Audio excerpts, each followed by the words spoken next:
Oui, moi rapidement par rapport à la cohérence entre le fait qu'on a mis sur le t-shirt non au pillage des ressources, parce que pour nous, les états généraux, c'est pour parler de la migration sous toutes ses formes. Qu'est-ce qui pousse les gens à partir, en fait? Donc nous avons pensé que si le Mali était développé comme la France, il n'y aura pas autant de migrants qui partiraient en France, quoi. Ils auraient dû rester ici. Pour nous, la migration, ça doit être un choix et pas une contrainte. Donc, raison pour laquelle on a dit ici, nos ressources, les ressources minières qui sont exploitées au Mali, sont utilisées à 50% au Mali. La jeunesse aurait du travail, donc ça diminuerait en tout cas les contingents des gens qui partent aujourd'hui à la migration. D'où le fait non au pillage des ressources, non au pillage des ressources. Donc nous, dans notre tradition de lutte depuis 20 ans en France, on a refusé d'aider les migrants de l'autre côté à venir en Afrique. Parce qu'on sait que chacun ruine sa famille pour aller en Europe. Donc s'il est là-bas, qu'est-ce qu'on leur dit? Sortez des foyers, sortez des maisons. Tu peux passer 10 ans dans une maison avec ton frère, personne ne te connaît, tu ne connais personne, donc personne ne va t'aider à trouver du travail. Personne ne va t'aider à t'organiser, à te conseiller comment faire pour régulariser votre situation. Donc le seul conseil qu'on donne aux gens, c'est de sortir et d'aller vers les mouvements de sans-papiers qui sont organisés, d'aller vers les syndicats, d'aller vers les associations.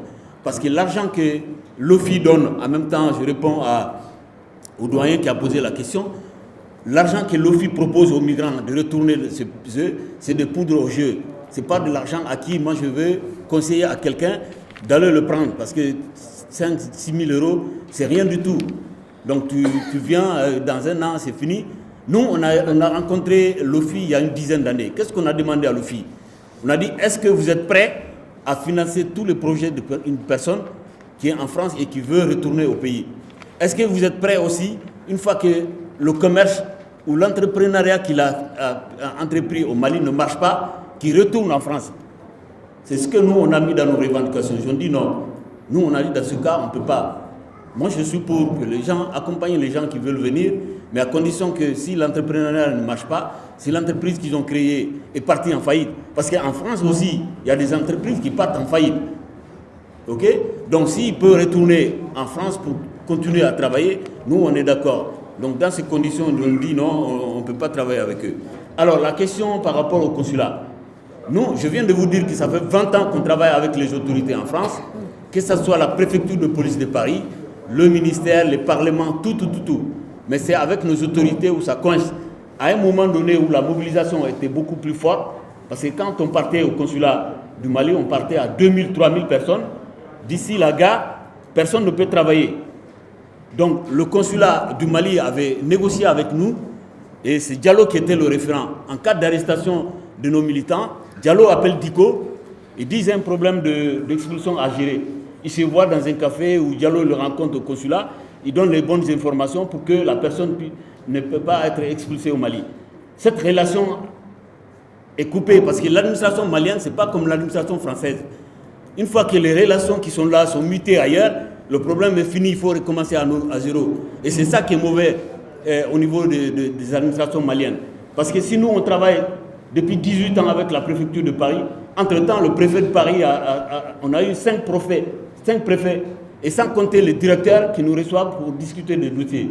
Ça a changé plus de 10 fois. Mais l'administration reste. L'institution reste. Voilà, l'institution, merci. L'institution reste, les gens y partent.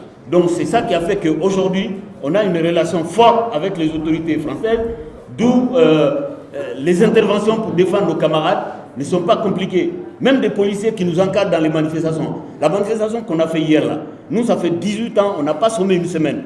Je dis bien chaque semaine on fait. Donc on a tissé des relations même avec les policiers dans la rue, que souvent quand les gens sont arrêtés, c'est eux-mêmes qui interviennent auprès de leurs collègues.